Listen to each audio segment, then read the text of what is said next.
Hello everyone, আমরা বেরিয়ে পড়লাম অলি থেকে। তখন বাজে দুপুর 1টা। এরপর আমরা ডিরেক্টলি পৌঁছে যাব হরিদ্বারে, যার অলি থেকে ডিস্টেন্স হচ্ছে 276 কিলোমিটার।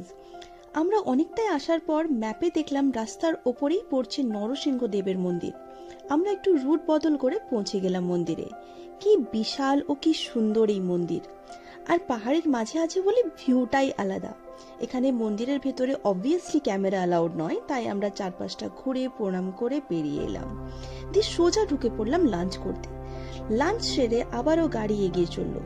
বিকেলে অজানা এক শহরের টি স্টলে টি ব্রেক নিয়ে আমরা একটু গা হাত পা ছড়াই।